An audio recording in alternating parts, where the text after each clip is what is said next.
If you want to know whether the KZ-T1 True Wireless earbuds are worth the money or a waste of money, then stop right there. I've been testing them out for the last couple of weeks and I'm going to share my experience with you. Do they live up to the hype? Is the sound quality seriously better than other options that are triple the price? Now, I'm not going to spoil this video for you, but let's just say I've saved the worst until last. So definitely don't rush out and buy these before watching the whole video. So, okay, let's get into it.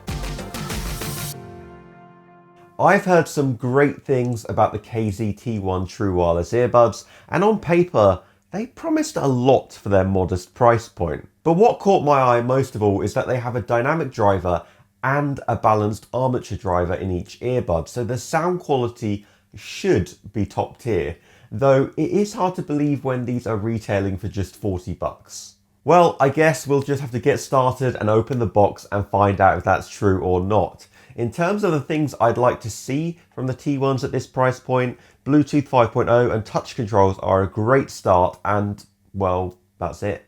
The T1s actually lack a lot of standard features that really should be in all true wireless earbuds by 2020. There's no USB-C port, no IP rating whatsoever, and a painfully slow charging speed. It takes 1.5 hours to fully charge the earbuds and 4 hours to charge the case. But what the T1s lack in features, they definitely make up for in build quality, the charging case specifically. It has an all-metal exterior which really reminds me of the Creative Outlier Airs I reviewed recently. It feels cold to the touch, and its curved design fits your hand perfectly. Sadly, I can't say the same about it fitting in your pockets perfectly, as they're actually pretty bulky. The earbuds themselves are nothing to write home about really, pretty plasticky and not in a matte black sort of way that I'd prefer, more like a glossy finish similar to the Sabat E12s, which I wasn't a massive fan of. However, what I was a big fan of with the E12s was the shape of each earbud, which again is very similar here with the T1s. It's a really underutilized design which are incredibly comfortable to wear as they're so light, and they do provide a nice secure fit. I did have to size down the ear tips for once, as the medium ones they shipped with were pretty huge, but they do fortunately provide small and large ear tips in the box. One thing that instantly became a little annoying was the metal lid of the case. It's metal, it's a little heavier than plastic, and as a result it just flops about when it's open. Don't get me wrong, some plastic lids do this too, but it's much more annoying because the case and lid are pretty big, and it has a little more weight behind it too. But I'm not going to downgrade it too harshly for that minor gripe, so I'm going to give the KZ-T1s a 7 out of 10 for build quality overall. It's actually pretty mind-blowing so far for 40 bucks.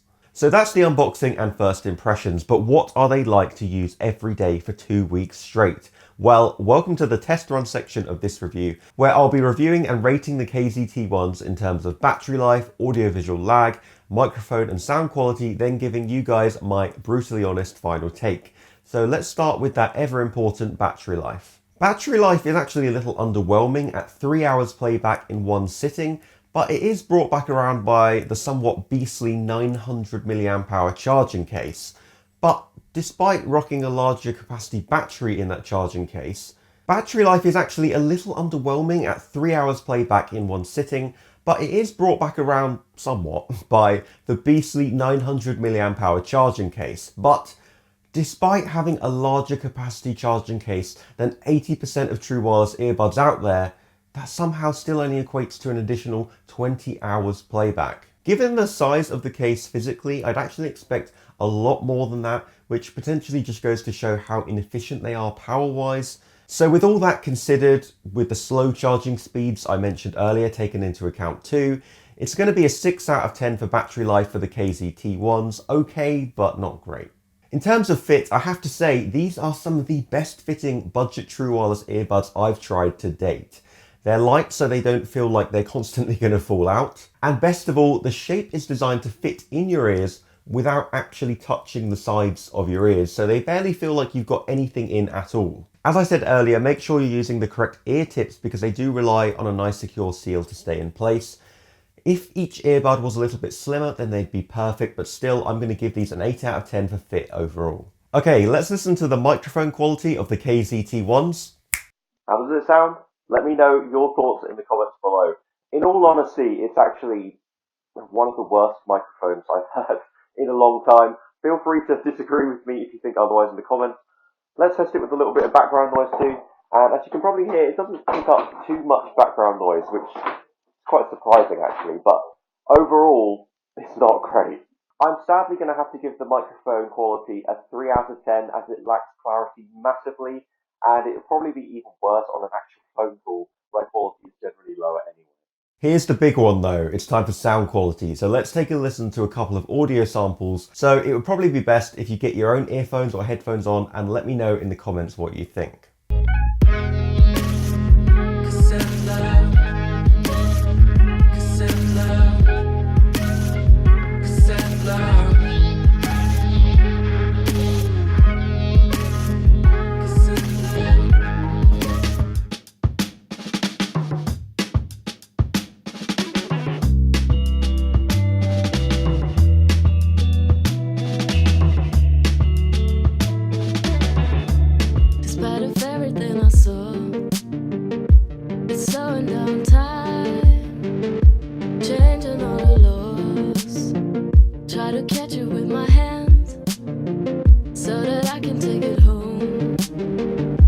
Wow. I'm telling you now, that is probably the best sound quality I've ever heard under 100 bucks. And for everything that the T1s have lacked so far, I can now almost forgive the poor mic quality and average battery life. The dynamic driver and balanced armature driver work harmoniously to provide excellent clarity on all those deep bass notes and some of the brightest highs I've ever heard in budget true wireless earbuds. Vocals are exceptionally clear and probably the T1's greatest strength. Bass is punchy too, and the overall result is a well-balanced sound signature that punches way above its price point. How could it be better? Well, crank up the bass just a little bit more for me. Give me slightly crisper highs, better performance at high volume, a little more soundstage, and I'd probably say we're kind of verging into $200 plus territory. But even still, for 40 bucks, the KZT1s walk away with a solid 8 out of 10 from me for sound quality. I did not see that coming at all. Okay, last and most crucially, let's look at functionality and usability. And remember, I did say I'd save the worst until last, so strap yourselves in for this one. First of all, audiovisual lag is present, but it's fairly minimal and certainly no problem for your average Netflix, YouTube or gaming session. The touch controls are also great and extremely responsive to a light touch. So, Mark, where's the bad news? 2 words: connection issues. From the second I first used these earbuds, I've been plagued by connection issues constantly, and at first I just couldn't work out why, and then the penny dropped. Turns out the problem was because I was listening to music on my phone, and my phone was in my pocket.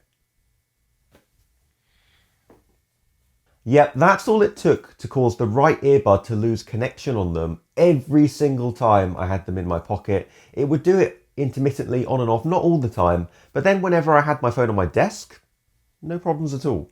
So just to confirm, it was a poor connection. I cut my hands over each earbud at the same time. Not surprisingly, the connection issues came back instantly. The right earbud just kept cutting in and out.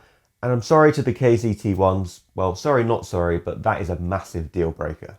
And to make matters even worse, anytime you hear a voice prompt like TWS connected, pairing, battery low, power on, the volume of those messages are ear-piercingly loud, and that volume cannot be controlled or lowered, and it has nothing to do with the volume of whatever you're listening to.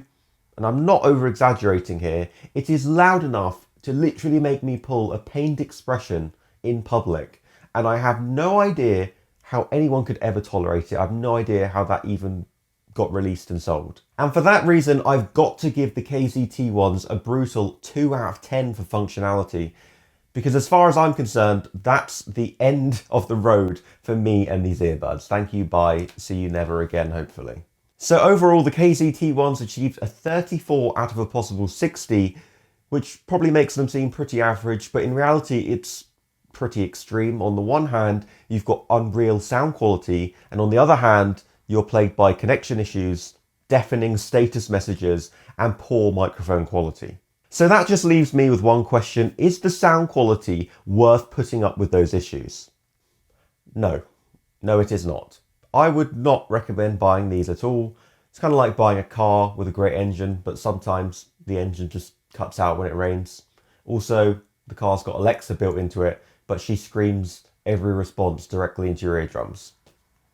No thanks. So now you've watched this video, you should probably check out my review of the Orki True Wireless earbuds. They're actually a very similar price without all the problems I had with the T1s. Or you can binge watch my True Wireless earbuds playlist here. So pick one of those and I'll see you in the next video.